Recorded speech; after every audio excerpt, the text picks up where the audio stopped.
құрметті тыңдаушылар, сіздердің назарларыңызға еліктеу сөздер деген тақырыпты ұсынамыз. Бұл тақырыпта сіздер еліктеу сөздердің лексика-грамматикалық сипаты, түрлері, дыбыстық ерекшеліктері мен сөйлемдегі қызметімен таныс боласыздар.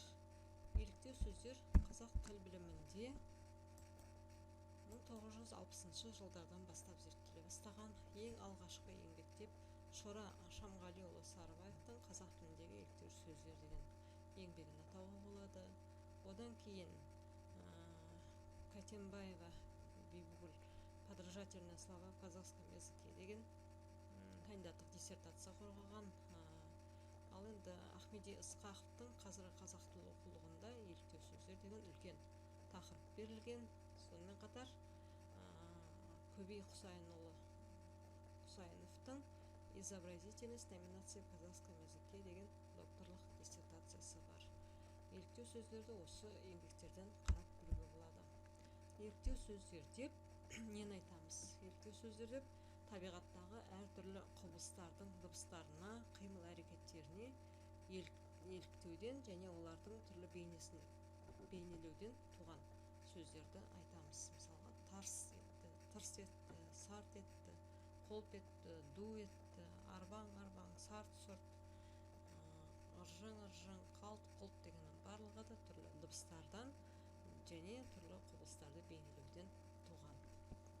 Еліктеу сөздердің екі түрі бар. Еліктеуіш сөздер және бейнелеуіш сөздер.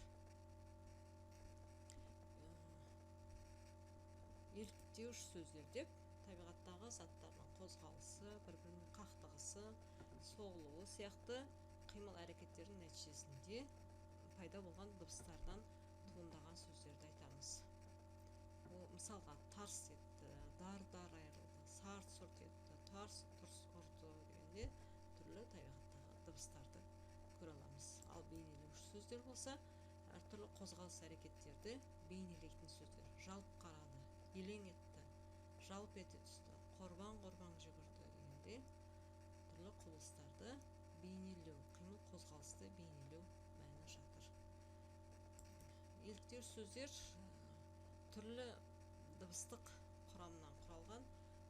Мына мысалдарға қарайтын болсақ, көпшілік еліктеуіш сөздеріміз дауыссыз дыбыстарға аяқталған. Мысалға, с дыбысына борс, тарс, гүрс, дүрс, п дыбысы жып, лып, сап, сып, қ дыбысы жарқ, зырқ, күрс, морт, т дыбысы жалт, жылт, кілт, сылт.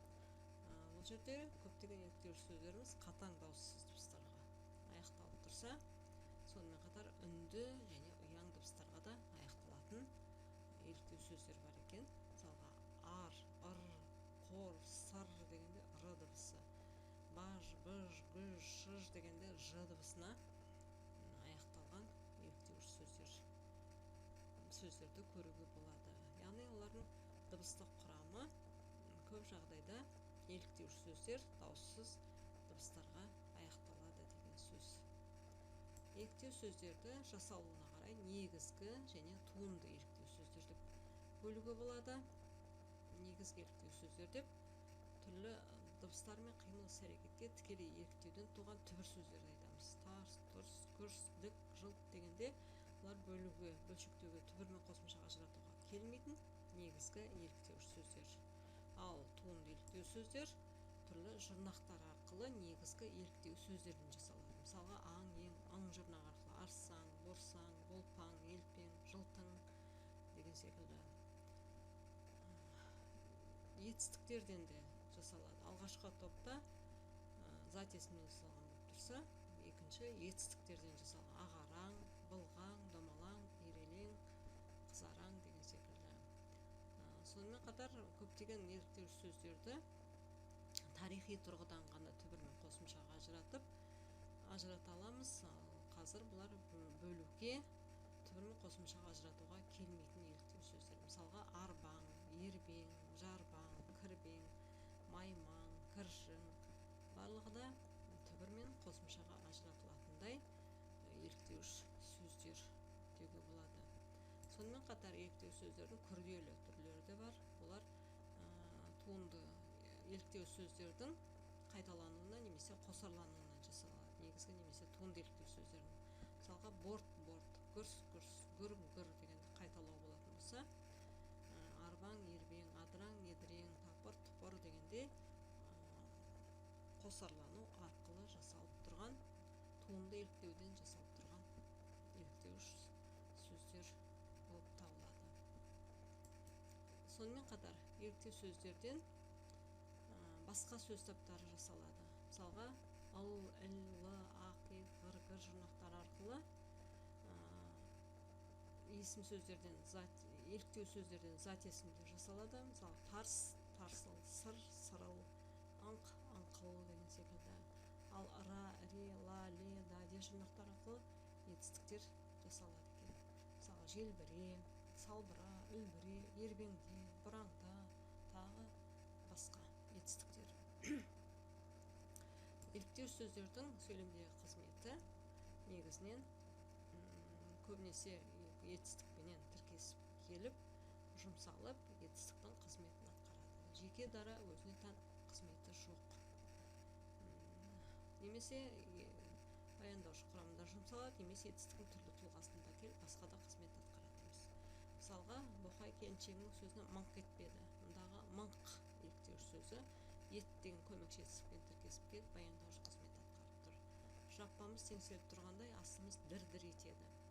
Бұл жерде де етеді көмекші етістігімен тіркесіп келіп, баяндаушы қызмет атқарып тұр.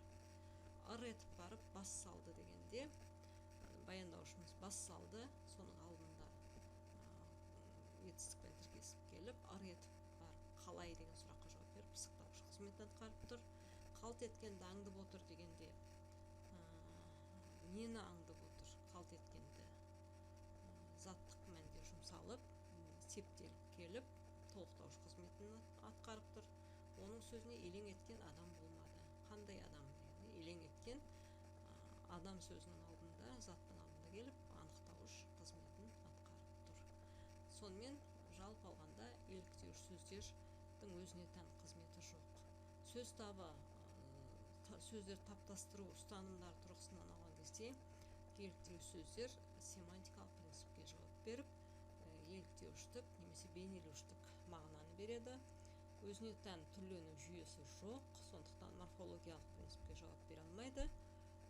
Сөйлемде өзіне тән атқару қызметі жоқ, сондықтан синтакстік ұстанымда негіз бола алмайды. Демек, еліктеу сөздерді сөз табы ретінде тануда семантикасы негіз